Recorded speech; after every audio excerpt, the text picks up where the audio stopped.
John Robinson, touchdown Atlanta. Intercepted A.J. Terrell. Touchdown Atlanta. Drake London. Mike at the 5. Looks, Mike touchdown. Oh my goodness. Welcome to the game, Cadero. Oh, Darnell Mooney inside the 10. Oh, and it's intercepted. Kane Ellis the pick. Stroud it out, Jesse. Touchdown Atlanta. No chance. Oh my gosh. Oh my heavens. Well, the Falcons are going international this week. It's week 10, and the Falcons are headed to Germany to take on the 7-2 Indianapolis Colts. Thank you guys for joining us for the Falcons pregame show presented by Ticketmaster. Taylor Vismor, Derek Rackley. Rack, it's the first ever regular season game in Berlin today. Or no, Sunday. Yeah. Sunday, not today. Today is Thursday. The NFL continuing to spread their wings on the international stage. It just seems like every single year the NFL continuing to kind of take another step into a different area. I don't necessarily want to say in uncharted waters because you mentioned this is the first regular season game in Germany, but it's just makes me think like, where is the NFL going next? Because there's such an appetite for the National Football League around the globe. We've seen the expansion from an international perspective. And as we were bringing in the show, I couldn't help, I'm an R&B guy, right? Started to think about the song, it's International Love. I know Chris Brown and somebody else is in. I can't remember who it was. And maybe one of these days I'll sing it for you, but guess what? It's not going to be Rackley, today. It would make my life. I'm sure it would. But guess what? I'm not going to do it today. Oh, however, it would make my kids' day too because they would get so embarrassed. So I almost feel like I should do it just for that reason because my job as a parent now with teenage kids is to embarrass them. Yeah. That's all I really want to do. Then I've succeeded in life. Yeah. But I'm not going to do it today. You've already sung or sang Big Sean this year, Chris Brown, like 6-1 Way. I mean, like we just need to start getting all these R&B singers, just like checking them off for Rack. And I want to make like a compilation by maybe one day. Maybe one day I'll give you Chris Brown. It's just not going to be today. My voice is not feeling Chris Brown-y right now. I mean, okay? It would be incredible. It would be incredible. But instead of Chris Brown, we were talking with you earlier in the week about just kind of going through the show and what we wanted to talk about. And you mentioned that you played internationally once upon a time. All the way in Japan, though. What was that experience like for you? Hold on. Once upon a time. Once upon a time. What does that mean, Vismor? You said that you have teenage she said, children. Once upon a time. This was like generations ago, right? Oh! Look at that. My goodness. Look at that. Couldn't catch a picture with me smiling? Goodness Baby Rack gracious. Right there. Yeah, that actually picture is a fairly recent haircut, number one. Number two, I bet you there was no gray in there. That was pre-kids, pre-marriage, pre-stress in my life. But yes, played 2 games in the preseason in Japan. One of them was my rookie year. You see here against the Dallas Cowboys. I'll never forget that one because went over to Japan. We had like a almost like a party, if you will, a couple days before the game. It was in Japan, and they brought everybody together. And again, let me rephrase. This was my rookie year, okay? So I walk into this room, you dress all nice and everything, and like the first 4 people I see when I walk in the room, Jerry Jones, Troy Aikman, Michael Irvin, Emmitt Smith. And I was like, wait a minute. I'm going to play on the same field with these guys? It was like the first time that things got like real that I was like, oh my gosh, this is the National Football League. Okay, this is not about take a trip down memory lane for Derek. What we're talking about is the long trip, okay? I went to Japan twice in the preseason. I want to say it was 13 or something, 13 to 14 hours on the way out, like 16 hours on the way back. Okay, that's longer than what the Falcons and the Colts are going to have to do going over to Germany. But I can tell you it is an extremely, and I mean extremely long time to be on an airplane. And you might say, well, you guys probably stopped in Seattle or Alaska. No, straight, direct, one flight on that plane the whole time. And I did it twice. Now, preseason's different because you're not having to reload for an important game the next week. That game itself didn't necessarily matter when it comes to the win-loss record. Obviously, preseason games at that time, still to this day, matter as far as making a team and trying to tell the coaching staff and front office what your team has. But it's a little different because it was preseason. But I can tell you it was a difficult trip just because of how long. And you're not really there that long. I want to say we might have been there for 4 days, 5 max, but I want to say it was 4 days when we went to Japan. However, Taylor, I can tell you over the past, call it 10 years, I've called a lot of the games in London on national radio. So I've probably made 7 or 8 trips to London to call these games on a very similar schedule to what the players are doing. What I mean by that is I left on a Thursday night. Now, I generally left at about 10 or 11 o'clock. That's when most of the regular commercial flights end up going over to Europe. And you end up landing somewhere around 9, 10, 11 o'clock, depending on what time you end up taking off. Here's the difference, okay? Derek Rackley did not get first class. Derek Rackley did not get lie flat seats, much to your dismay. Okay, you might be thinking, oh, he's a big shot broadcaster. You must get the first class. No, okay? I didn't have sports science on my side to give me all of the right tools, the tips, the prescriptions maybe, to assist getting over there. And that's what these guys have on their sides. For me, it was, okay, I'm flying overnight. Number two, I don't sleep very well at all on airplanes. Nonetheless, ones where I have to sleep straight up. I don't know how many people out there can actually sleep well in a chair for 9 hours. I'm not one of them. But the Falcons will have a different setup. These guys are going to have a much more comfortable travel experience, and they're going to have a lot of sports science behind them. And I'm sure you'll get into some of those details. I was always, how can I put this the best way? Useless the next day. On Friday. There were some other terms that I was thinking of that probably wouldn't have been qualified for the show. However, I was always useless on Fridays when I went there because I was always in between. Do I go to sleep because I'm exhausted because I didn't sleep the night before? Or as they tell you, you got to power through on your first day there. You got to try to get on their clock. I did it one time out of the 7 or 8 times that I went over there, and I literally made it to about 7:30 p.m., and I was it. I went to bed, and I went to bed, and I fell asleep immediately, but I want to say I woke up at about 3 o'clock in the morning. Yeah. All of this to tell you that it is a challenge, okay? But the Falcons are going to do as best as they can because there's so much of a resume. There's so much experience now of teams making this trip on how to make it as seamless as possible for the players. Yeah, I got to actually sit down with Brandon Ruth and then Josh Nelson. Brandon Ruth is over operations. So getting the team from Atlanta, from Flowery Branch, Georgia, to Berlin, how does it happen? Where do you go? What are all the things that you guys have to take care of? It was so interesting, and I mean, kudos to that team. It's impressive how much work they do to be able to actually practically lift Flowery Branch and this facility up and ship it over to Berlin and plan it down. And then obviously Josh Nelson, he is over, he's the director of performance science here with the Atlanta Falcons, and his duties is to make sure for this Germany trip is to make sure that the players and the coaches don't feel any difference from Flowery Branch to here or to Germany when they make that big trip. Obviously, you said your flight was 13 to 16 hours. The Falcons' flight will be 10 hours long, of course. Nelly is what we call him here with the Falcons, he said it's all about consistency for these players. We want to get them on the plane. We want to make sure that they eat some dinner, and then we're going to put them down. We're going to put them to sleep, and then as soon as we land in Germany, we'll have a shakeout for them so that they can kind of get their body moving, get their body activated a little bit, and then try to get on Germany's clock as quickly as possible. He's all into physiology. He even has friends at NASA that they spoke to make sure that they, seeing how NASA and the astronauts are able to get on the time clock when they're up in space. It's just insane, and so many clubs are having to do this and figure out how to get their players to a different continent, to a totally different time zone, and make sure that they stay healthy so they can play the next weeks to come. And it's really an exciting time for the Falcons to be able to go to Germany and be able to make some fans there and introduce the American football game to Germans over there. But it is a massive overhaul. It's not just a game that you turn on Sundays. Yeah, this is one of those where, especially the younger players too, this might be a time when it's their first ever trip out of the country, right? The first trip ever for them to leave the United States of America. So they're probably looking forward to it. Maybe it's the first time ever to Germany. Maybe they have traveled internationally before, but they haven't been there, and they'd like to see a little bit, right? Which they'll get a chance to see a little bit, but you got to remember at the end of the day, this is what they call a business trip, okay?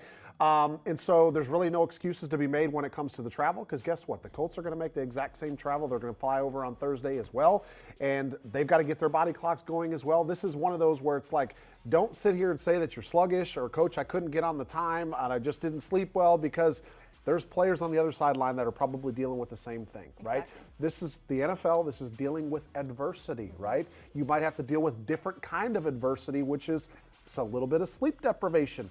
Because you can say as much as you want, Taylor, that our job is to try to be as consistent as we can to get them on the clock. that may not happen for some, right? Yeah. So some guys are just going to have to grind through it. You might be tired. Guess what? Sometimes you focus a little bit better on game day when you're not feeling the best, when you're a little bit sleep deprived, because you know it and you know you got to perform at the highest of levels. So that's going to be happening, and you probably won't even see which players it is. Yeah, Rackley mentioned that there will be some players on both of these teams who are making their first international trip maybe in their entire life, but there's one player across both of these teams who will make their second international trip of the season. That, of course, is Sauce Gardner. He was traded to the Indianapolis Colts. So let's talk about the trade deadline now, because although the Falcons didn't make any huge splash trades this year, they did bring in kicker Zane Gonzalez, and we will talk about Sauce Gardner here in just a second.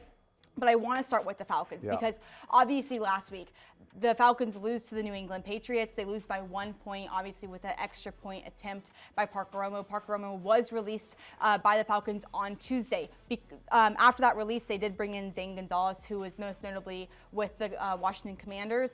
I wanted to talk to you specifically about this because while there has been 3 kickers now with this Atlanta Falcons team, which seems to be, like we have to fix this problem. Everyone seems to just place it on the kicker, but it's so much more than just the kicker, right? It's the long snapper, and it is the snap holder as well. You have experience as the long snapper there. How difficult is transitioning between a Koo to a Romo to now a Gonzalez? You know what? I love the fact that you asked this question to the former long snapper, because the answer actually is, the way that it shook out for Atlanta, this is probably the least disruptive that it could be, is when you change the kicker. Because you've had a really, really good long snapper and holder that's not the issue. It's not like this team has been struggling with the operation. The snaps have been errant, or the holder has had an issue and the ball has been put down and it slid out or anything like that. The first 2 part of the operation have been really good. So the biggest challenge here actually falls more on Zane Gonzalez to get used to the rhythm of the snapper and the holder. Now, there is a little bit of conversation that has to go with Bradley Pinion and Zane Gonzalez as far as how is he like the ball placed, tilted. Obviously, we know you want the laces out, but a lot of times your long snapper, Liam McCullough, is going to snap it to where Bradley Pinion catches it, he puts it down, and the laces are already in the right direction. That's the job nowadays of long snappers. But the nuance comes in how the kicker, Zane Gonzalez, would like the ball tilted. Does he want it more towards the holder? Does he want it more upright? Does he like it a little bit forward? Does he like it a little bit back? That's a conversation that happens this week. It's got to happen really quickly. But guess what? I'm going to say this again. It's the National Football League, and they don't really care about excuses, right? They care about getting the job done. That's why the Atlanta Falcons made this move, because the previous 2 kickers have not gotten the job done. So yes, is there a little bit of communication, a little bit of adjustment that has to go on as far as finding out what's comfortable for Zane Gonzalez? Yes, but then they're expected to go out there and make extra points, make field goals. That's their job in the National Football League, and we've already seen this year there's not a whole lot of patience if that doesn't happen. Yeah, well, we'll see what Gonzalez can put on paper on Sunday against the Colts. Obviously, the Falcons also signed Andrew Stuber. He's an offensive tackle. He will probably be somewhere in that depth chart for this Falcons offense. But let's kind of get to the splash. It wasn't just a splash for the Falcons and the Indianapolis Colts in this matchup. It was really the splash of the entirety of the trade deadline, right? It came in, the Indianapolis Colts traded 2 first-round picks, the 2026 pick and the 2027 pick, and Adonai Mitchell, their wide receiver out of Texas, up to the Jets in return for Sauce Gardner. Obviously, he is a very well-known cornerback in this league. He is, I think, he's the first cornerback to have back-to-back Pro Bowl years in their first and second year since 1970. This guy is a ball hawk. He was selected 4th overall in 2022 and obviously won Defensive Rookie of the Year. How much of a grade A is this for the Indianapolis Colts in the trade deadline? Well, it's a huge boost, and I would say this. I'll run an informal poll, and obviously we can't get all of our listeners and viewers to answer it for me, at least live on the air, but how many of you, when you saw it come up on your device, said, oh, wow, or didn't see that coming, or goodness gracious, or whatever the response was, because I had one of those because it was such a surprise. Number one, that the Jets let go of a building block player of their franchise. Obviously, we know that they're in a tough situation and they're likely in rebuild mode. However, a lot of times when you like to rebuild, you'd like to do it when you have a couple of pillars on your team. And Sauce Gardner, to me, is a pillar. Okay, that was the first surprise. The second one was what they ended up having to give up to get him, right? So that shows how that organization, number one, is all in for the rest of the season. Number two, how much of a difference maker they think that he is as a player to give up 2 number ones. Yeah. But you're looking at a guy that's a shutdown corner that's in the prime of his career. He's in his 4th year, and you've already got a resume to say, I know what this guy can do. We don't think we're going to be able to get anything close to that in the draft. Free agency, he already signed a new contract, so they're going to have to pay him a lot of money. But they felt like this talent was too much. They couldn't make this move, and this helps them for the goals that they're trying to chase for the rest of the season. Yeah, Gardner has not given or allowed more than 2 receptions to a single receiver in a game all season long. It's pretty impressive, and even played in London earlier this year. So like I said, 2nd international trip for Sauce Gardner, and I mean, it's Can we get him some frequent flyer miles? I mean, come on. Charter, you don't necessarily do it, but I'm sure he would love the frequent flyer miles for the offseason. All right, well, let's talk about who Sauce is going to be going up against on Sunday. I keep wanting to say today, but on Sunday, which is going to be this Atlanta Falcons offense.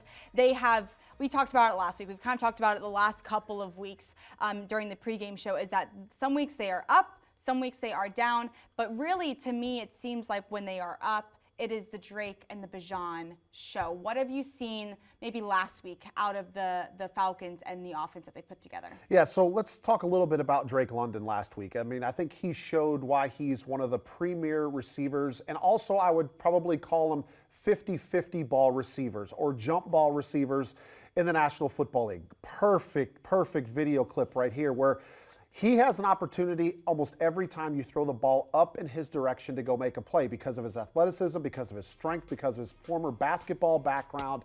He just knows how to elevate, how to use his body. And then obviously he's got the utmost amount of confidence in his hands. Oh my gosh, on command, one-handed catch. I love the fact that we get actual live video here, but this type of thing. So what he showed last week is, number one, he's a premier receiver when he's in the lineup. Obviously, we saw the week before the difference when he's not in the lineup, okay? I've said this all along about Drake London is what I love maybe even more than the talent that he has as far as going to catch footballs is the passion that he brings on the field.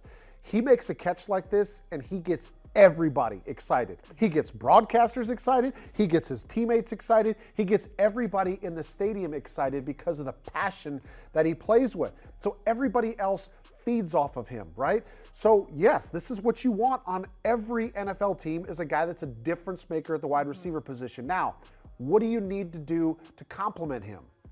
You need somebody at the tight end position. You need somebody opposite of him at the wide receiver position that I would say has not necessarily been consistent throughout the course of the season, right? Then I would also say, you mentioned Bijan Robinson. Although he was extremely electric early on this season, the last few opponents have kind of had his potion, if you will. And I think that obviously adds to the reason why the offense is struggling a little bit, is because Bijan Robinson has not been able to be that difference maker of a running back out of the backfield, making people miss, putting up these highlight reel-worthy plays because the defenses have caged him in. How have they done it? Great penetration up front, good game plan with some run blitzes, not allowing this offensive line to work their way downfield, right? Those things have to happen in this game in Germany against the Colts. I'm probably going to say this another time or two for the rest of the show, but in my opinion, this game is not about the Colts defense. This game is about Atlanta's offense and executing what they are capable of doing. The offensive line, the receivers, getting open, and then Michael making throws. Yes, they got to respect everything that's happening from the defense, but Atlanta has not played up to their expectations themselves. And some of that is attributable to the defense, but some of it is just, you got to take ownership on your own shoulders.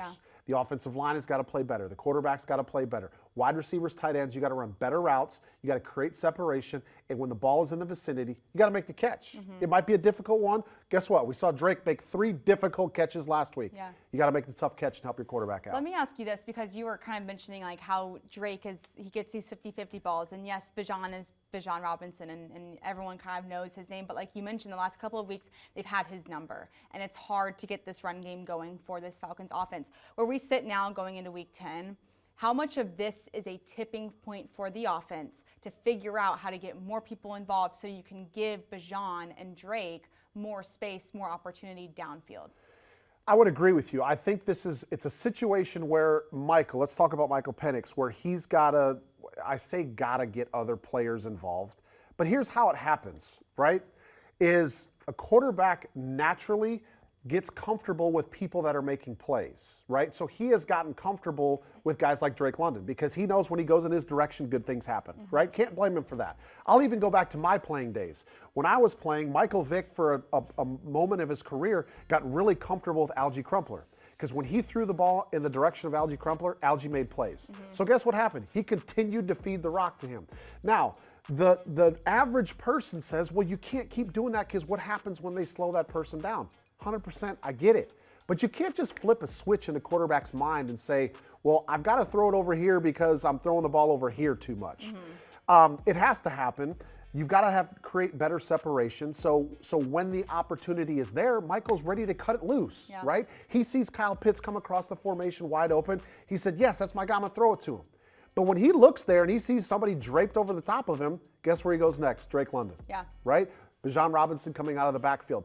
It's just a natural, what do we call it, intention, if you will. It's just a natural reaction from him is what's been working for him. Yeah.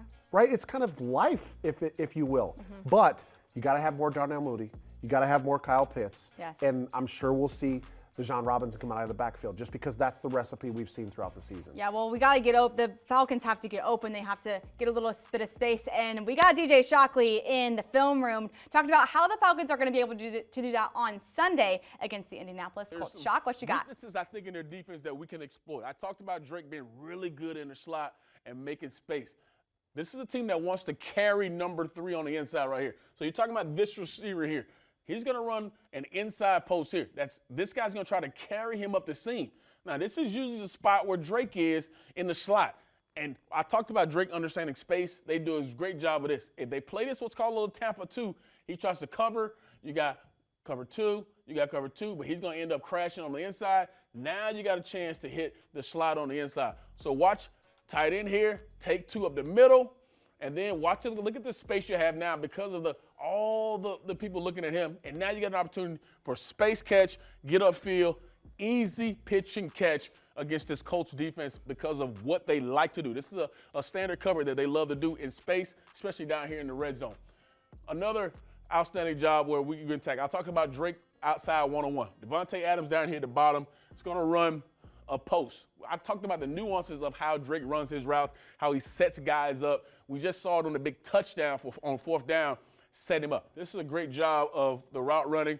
And watch their eyes. The safety of their eyes sometimes gets in the backfield at the quarterback, just how we saw when Michael Penix can hold that safety, and you can create avenues on the backside for your one-on-one on the receiver. I'm going to talk about this safety. Watch the route. Good job of route at the top of this. Boom, stems him out, and look, he keeps him outside. But look at this safety's eyes. This safety should be looking at Devontae Adams on the outside, which is number 1. There's nothing else that's forcing him to look or come down. This guy has him, man. He got a good job. This guy has him, but his eyes are not as disciplined as you want. And watch Stafford use his eyes to move him. Boom, easy touchdown on the back end. These are some ways I think the Falcons can absolutely attack these Indianapolis Colts because they're susceptible to the pass. 26 in pass defense in the National Football League. There will be plays that made on the back end for our Falcons. I appreciate you guys joining me for Falcons Film Review. I'm DJ Shockley. We'll see you next time. All right, thanks, Shock. Really appreciate that. I always love watching him break down the film. It's always fun. I know I said it last week, watching a quarterback break down film. It's really fun. So based on what he said and what film we did see that Shock showed us, how can Atlanta take advantage of what he was kind of talking about? Yeah, I mean, this is what the National Football League is. This is how players and coaches are looking to kind of form their game plans for the next week. So what Zach Robinson is thinking about is how can I take those tendencies, how can I make it look different, right? It's like we call it window wash, right? How can you make the defense think they're seeing something completely different, but yet it turns out to be the same thing. So the first play that we saw from DJ, it ended up being out of a trips or a three wide receiver set, right? So he's talking about the linebacker carrying number 3 up the middle. So how do you do it differently? Well, you motion a wide receiver across the formation, so you end in that, or maybe you take Bijan Robinson, Tyler Algier on the field at the same time, start them in the backfield, Robinson motions out of the backfield,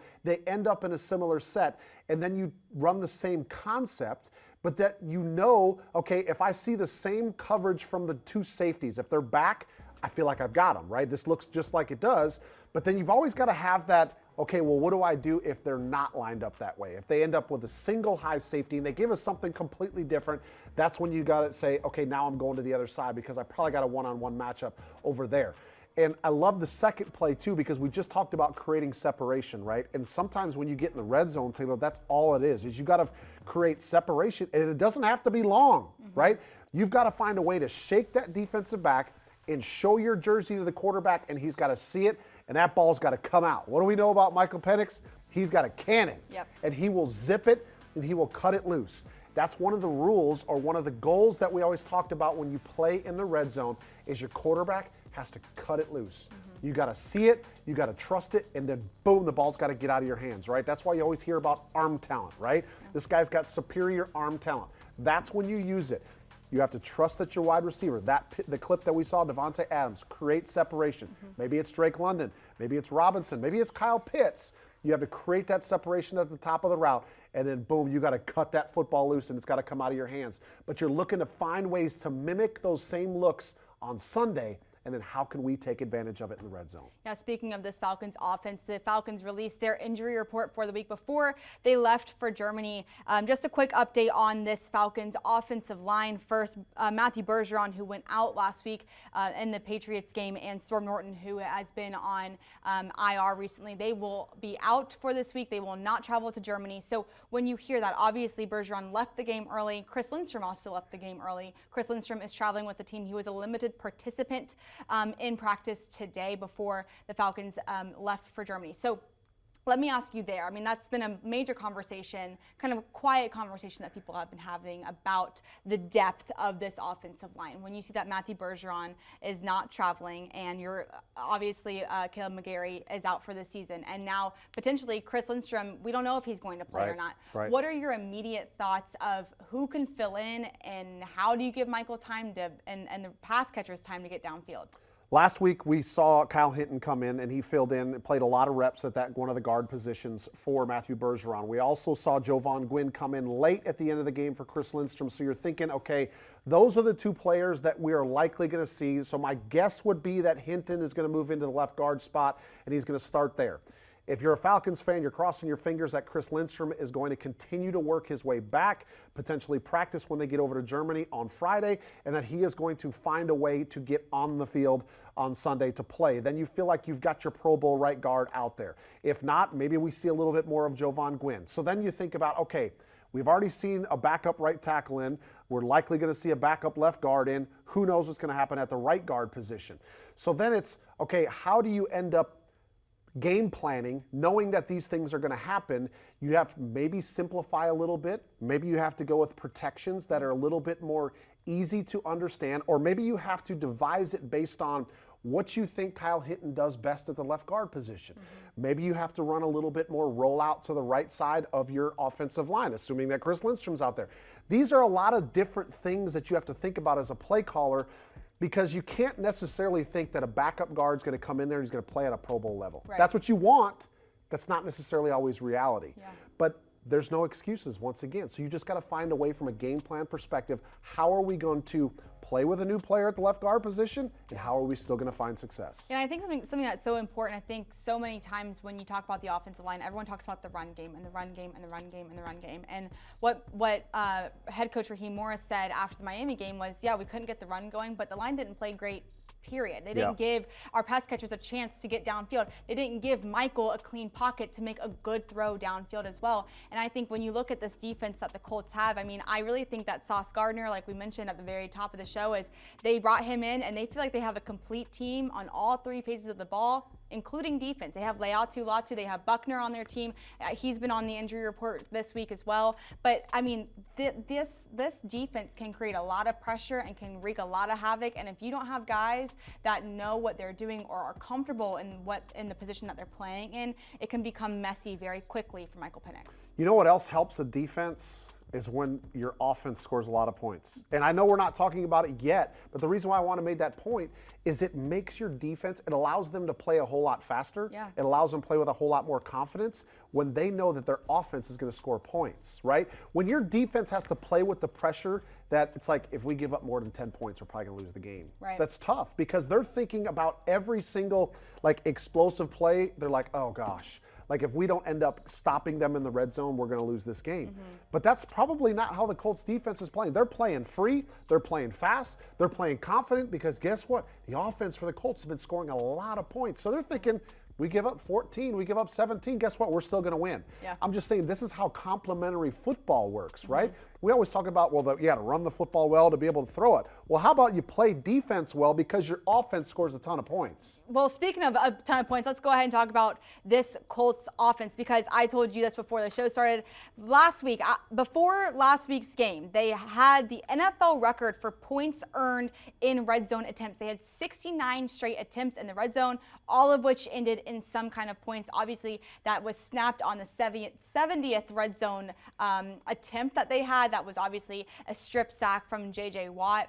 But, I mean, that's just an obscene number, right? Like 69 attempts, all of which end in points in the red zone. This team is so efficient, and the guy at the helm is Daniel Jones. And, I mean, it seems like it's the newest thing on the block right now for all these quarterbacks who are drafted somewhere. They don't do great there. They just can't figure it out where they're drafted, and then they go somewhere else and they just it works for them. Daniel Jones, Geno Smith, Sam Darnold, Baker Mayfield. I mean, what a story, right? What is going on in the league with all of these quarterbacks who are given second chances and figure it out? Sometimes that second chance is exactly what they needed because of different reasons. Maybe it's the amount of pressure that they felt coming in as a high draft pick. Yeah. Maybe it was because of the market that they came into. Obviously, Daniel Jones went into New York. It's an extremely difficult place for a quarterback to come in and have success early on in his career, especially when that's what they're expecting you to do. It's like, this is the position that has been just terrible for the New York Giants organization, and we want you to be the answer.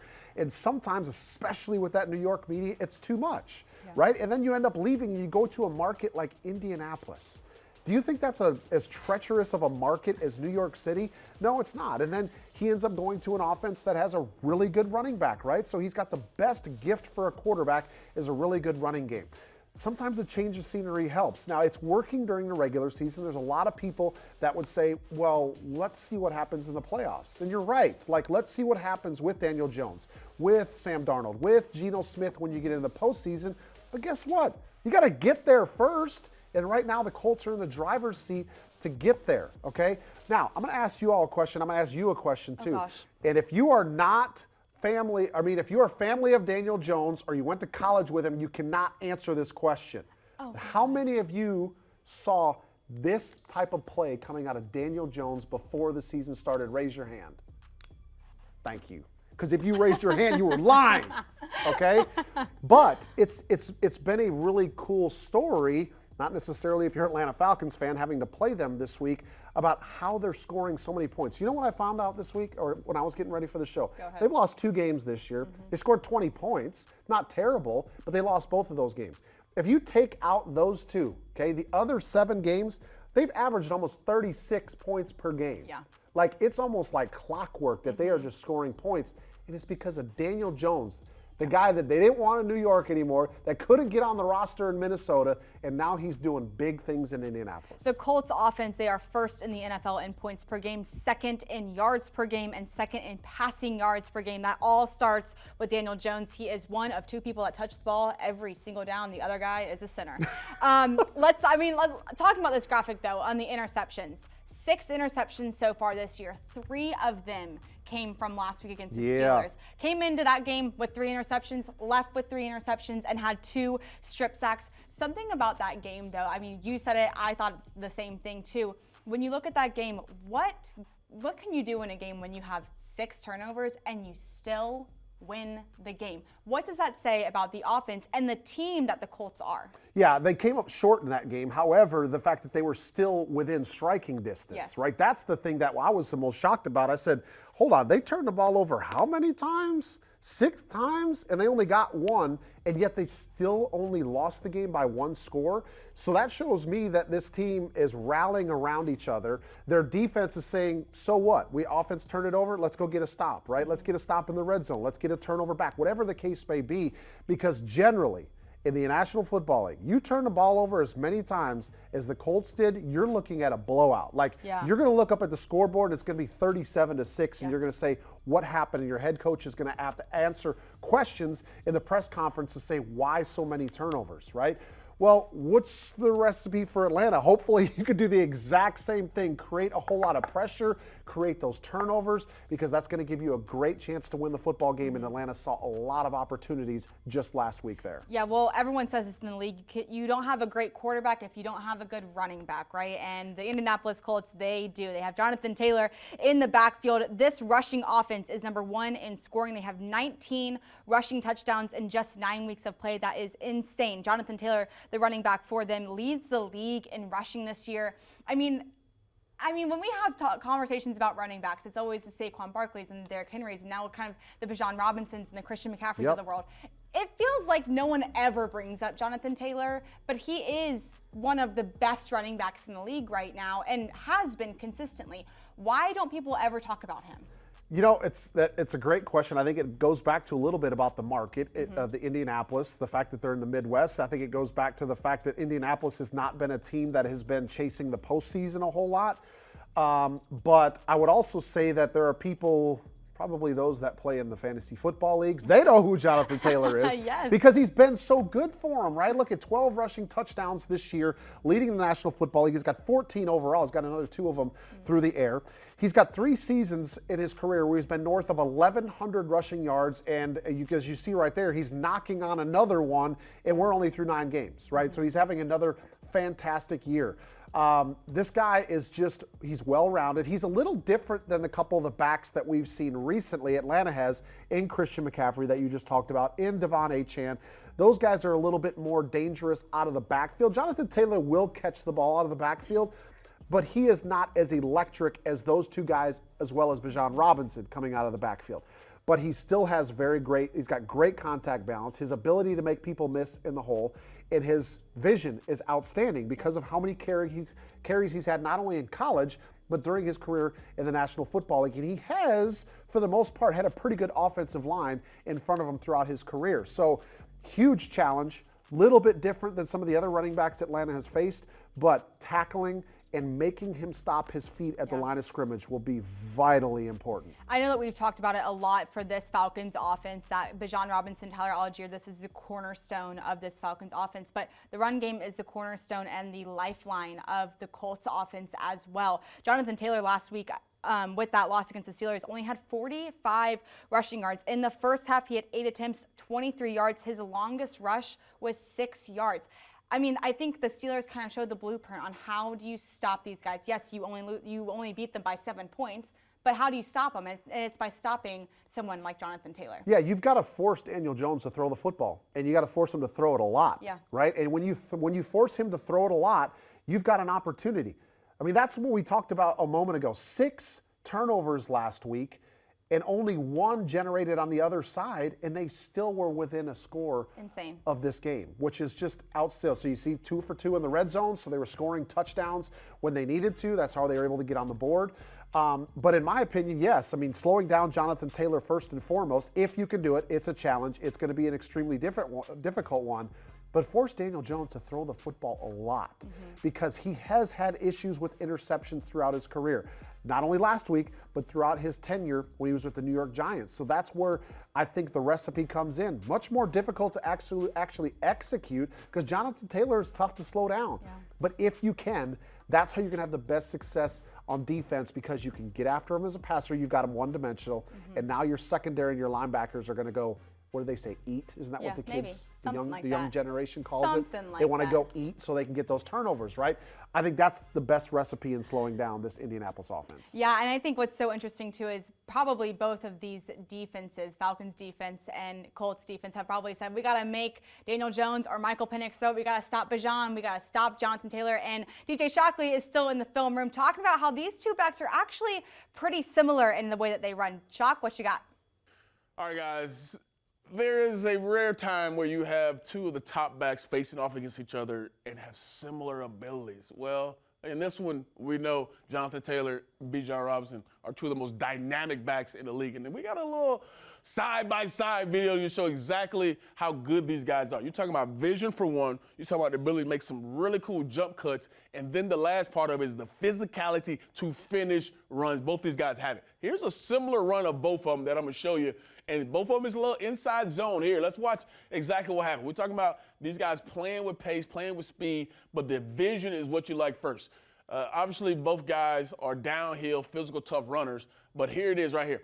Both guys down here. Right now, it looks like this is really nowhere to go with this ball. I mean, look, they got eyes on this particular guy. Look here, you got a guy coming in to fill this gap. Where is he going to go? You wonder. All right, so boom, both of them with the jump cut. You just saw jump cut from right to left from Jonathan Taylor, and here's the jump cut from left to right, finding a crease. Both guys, you say, okay, where's the hole? The vision to find the hole that is not where it started is pretty cool. So watch them finish, boom. And now here's the thing you really like about both of them, the contact balance. This guy's got a clean shot on him. This guy's got one guy, two guys. They're going to have an ability to be able to get to him. Both guys' ability to finish runs is what makes them so tough. Run away from people, Bijan running through tackles, and then the speed from Jonathan Taylor to get to the corner. Both these backs are special to watch. You can watch them individually on your own right here. Here's another way to watch it here. You're talking about Bijan, the ability to see it. Having the vision to go up north and south and finish this run here. So you start here, so okay, where's the ball going to go? Maybe you leak out to the backside. Finish it. Now you got a good job of just finishing through this hole, and then the contact balance to finish to going through. Jonathan Taylor is the similar back, has the ability to make you miss in space, but also is a downhill tough runner. Jump cut. Look at that jump cut. Similar to what we just saw in Bijan. The ability to be able to see the hole before you even make the move is a special talent. Jump cut back right again. And then the last part that I think both of them are really special is once they jump cut, they're still going fast. Some guys jump cut and they got to regroup, get going. Both these guys are special backs. And I hope our back is a little bit better on Sunday because, oh, man, they're both talented.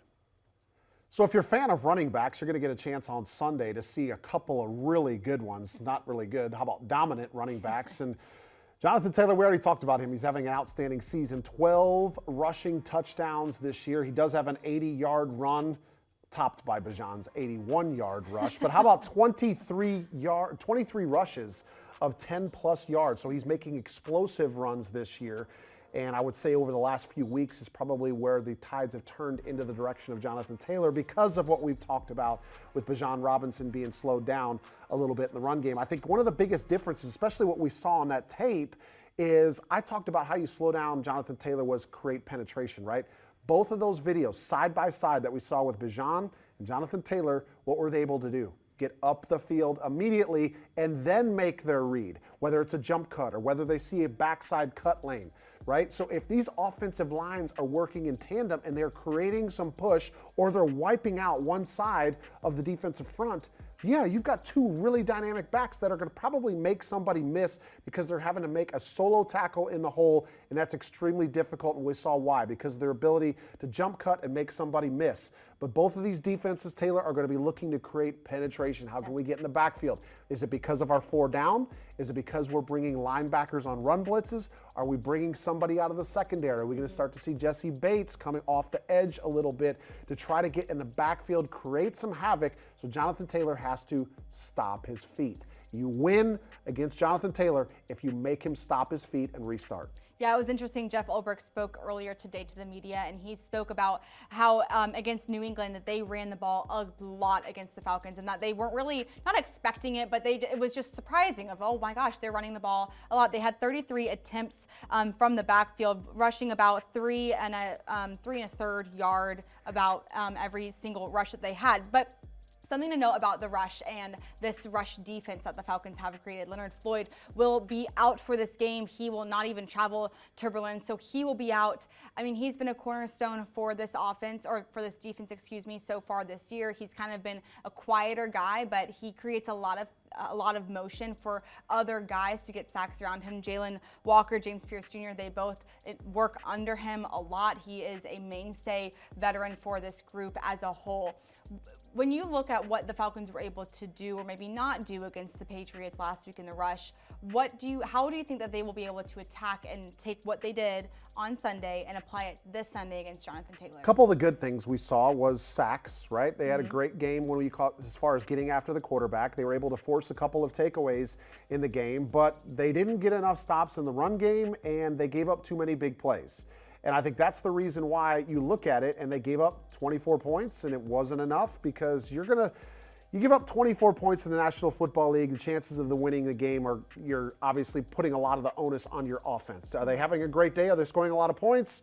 Or is it going to be a struggle and you're going to lose some games? So we've seen better performances from the Atlanta Falcons defense than we saw last week against New England. They faced a quarterback in Drake May that's playing with a lot of confidence.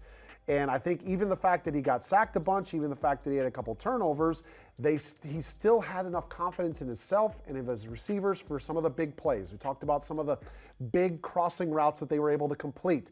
They were able to stay on the field. They were excellent on third down. If you're a defense, it's going to be difficult for you to win this football game against the Colts if you're giving up 8 for 12 on third down, which is what New England was last week. So explosive plays, third down, getting off the field, all that stuff is going to be vitally important. You cannot win games when you're 8 for 12 on third down defensively. Yeah, I know I spoke about Leonard Floyd not traveling. Someone I do want to give a shout out to is Jalen Walker. He is the NFC Defensive Player of the Week. He had 5 tackles, 2 sacks, and a forced fumble against the New England Patriots. Obviously, we were very excited to get him back and see what he was going to be able to do for this Falcons team, whether that was as an edge rusher or off the ball linebacker. And he had a good mix of both. This week, coming in to this Colts game, and J.D. Bertrand is on the injury report. That kind of leaves that inside linebacker position still a little bit with some question marks over it. We talked about the depth at offensive line. Now let's talk about the depth at the inside linebacker position with having Jalen Walker back. How does Jalen help this inside linebacker group, or how can Jeff Ulbrich use him again like he did against the Patriots? It's going to be tested. And we've talked now for a couple of weeks about how the injury to Divine Diablo is hurting this defense, probably more than what they anticipated coming into the season. Obviously, you don't want to think about what's going to happen if somebody is not out there, but you have to plan for it. What I don't think Atlanta realized is how special of a player he was with how much he could do for them defensively, how much he could run, how much he could plug holes, how good of a tackler he was, how he could defend people coming out of the backfield in the passing game, and not necessarily a forte of J.D. Bertrand. However, to your point, Taylor, I think we saw last week the performance from Jalen Walker was, to me, and this is my opinion, the first time this year I saw Jalen Walker that looked like Jalen Walker from the Georgia Bulldogs. Because that's the type of havoc that you saw each and every week out of him, getting on edges, getting after the quarterback, getting his hands up, creating pressure. That's what Atlanta wanted out of him when they drafted him. And yes, they've tried to cross-train him a little bit. They wanted him to be an edge rusher because they needed an answer there immediately. But now I think Atlanta's realizing we might need Jalen off the ball. We might need him inside linebacker, so having to accelerate his learning at that position because of the injury to Diablo and because of their need for somebody else to make plays on the second level of defense, I would not be surprised if we see him more off the ball this week, even though Leonard Floyd's not making the trip. Yeah, so we'll see what Jalen Walker can bring to the table, whether that's at the line or off the ball. Will be interesting to see how Ulbrich continues to use his versatility that Walker has. Let's go ahead and get to the keys to the game. Presented by Wells Fargo. You've got 3 for me. Start with your first. They've got to win the turnover margin, and part of this is because of what we saw last week out of the Indianapolis Colts. Now, They ended up losing the game. However, that's the type of performance they need in the turnover margin. Now, that's takeaways on defense, special teams. That's also giveaways or lack thereof on the offensive side of the ball. Atlanta's actually been pretty good. This is a statistical category that Atlanta has not excelled in the last few years. However, they're +4 this season. Even after the -5 last week for the Colts, they're still +3 on the season. So they've been pretty good in this department. So you're seeing two teams that are going to face off on Sunday that have actually fared pretty well in a turnover margin, but I feel like this is a week where you got to steal possessions. What is one thing that we've talked about the last couple of weeks about the opposing team is they've dominated in time of possession. Okay, the offense has been on the field a lot for the opposing team, and the Atlanta Falcons defense has been on the field too much, right? How do you change that? Get a turnover and get off the field. Yeah. Your offense has to help out, right? They've got to put drives together as well. They've got to convert on third down. But stealing possessions and knowing that Daniel Jones, he's going to give you a couple chances. And when he does, you got to make him pay for it. When that football is there, when it's tipped up in the air, somebody's got to make the play, put a little doubt in his mind, and win that turnover margin. I mean, Xavier Watts is back there. Jesse Bates III is back there. Billy Bowman might be back this week. I mean, it could be a fun time for the Falcons in the secondary this week against Daniel Jones. What is your second key to the game? It is Robinson, London, and Pitts. Now, I will say this. I actually had this as a very similar key a few weeks ago. It happened to be the same week that we found out Drake London was not going to play. So that kind of changed the key up. But why do I say that again is because these have been the three playmakers this year that I think Atlanta's been able to count on the most. We know, obviously, about Bijan Robinson. We saw Drake London last week on a huge moment, okay?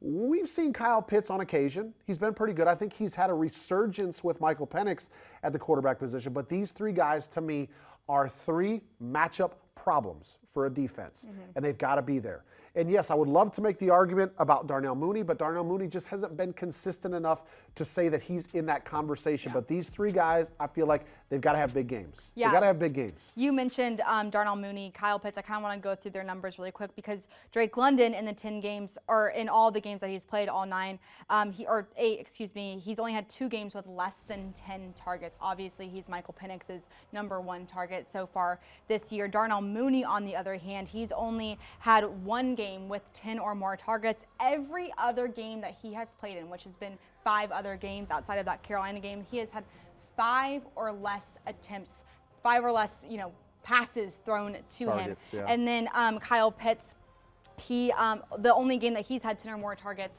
in was that San Francisco Sunday Night Football game. So I think it's not just making sure that they're, get the ball when it's thrown to you, but also give them more opportunity, get them in the play call a little bit more, get them more involved in this offense. You know how that happens? How? They got to stay on the field and they got to convert on third down. There you go. This offense has come off the field too fast. I mean, they haven't played well enough on third down. You're going to get more opportunities to get the ball in the hands of these guys if you convert on third down more. You got to string drives together. We got to see more 8, 9, 11 play drives in this game. If we see a bunch of 3, 4, and 5, not going to be good. Yeah, I'd be okay with an 8, 9, 11 yard drive. There you go. I'm all set with that. All right, your third and final key. All right, let's switch it over to the other side of the ball. Let's create some chaos on defense, right? We talked a little bit about Daniel Jones and his kind of propensity to throw some interceptions, but we saw last week their ability to cough up the football a little bit, create chaos. It's not just turnovers. It's penetration in the backfield to slow down Jonathan Taylor. It's making the quarterback uncomfortable, flush him outside of the pocket, eliminate half the field. How about tipping passes at the line of scrimmage? How about linebackers tipping passes? How about your defensive back knocking the football away? And yes, I'm okay with creating some interceptions as well, but creating chaos on defense. Make it difficult every single time that opposing offense comes on the field. All right, I'm just going to go right into my preference because it kind of marries with what you're saying of creating chaos on the defensive side of the ball. Mine is to be aggressive on first and second down when the defense is out there. Look, this Indianapolis Colts offense is 6th in third down conversions. They convert third downs 45% of the time, and they are first in the league in fourth down conversions. Out of 18 fourth down conversions, they have converted 15 of them. That is the best in the league by far. Their head coach takes some real risks on the fourth down, but we've seen that trend in the NFL really the last couple of years since the dynamic kickoff has started and the changes of special teams has happened. You've seen more conversions happening on fourth down, but this Indianapolis Colts team, not only do they do it often, but they do it well very often. So getting them off base, getting them in third and long situations where they can't necessarily get to a fourth down and have to try to convert that is going to be imperative for this. You mentioned 45%. Sometimes I like to put it in perspective. When I was playing, Greg Knapp, our offensive coordinator, rest his soul, used to tell us that our goal was 40% or more in a game, right? And some people might say, well, gosh, that seems really low. Just go look at the NFL statistics, look at the teams that are 40% or higher on third down, and you're probably looking at a lot of teams that are got more wins than they do losses, that are probably sitting towards the top of their division.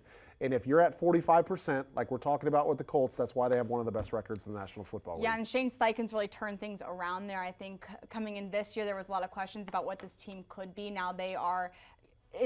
Could they go to the Super Bowl? Could they win the whole thing? And I love their owner right now. I love seeing her on the field. She's just like my favorite. She's got her earpiece in. She's listening to what they're calling on the field. I love it. And it's working. It is working. I love it. Well, guys, thank you guys for joining us for the Falcons pregame show presented by Ticketmaster. So excited to see the Falcons play in Germany against the Indianapolis Colts on Sunday. The kickoff is at 9:30 in the morning. Get your coffee going. Get your jammies on. It's going to be a nice, cozy day in Atlanta to watch some Falcons football. International love.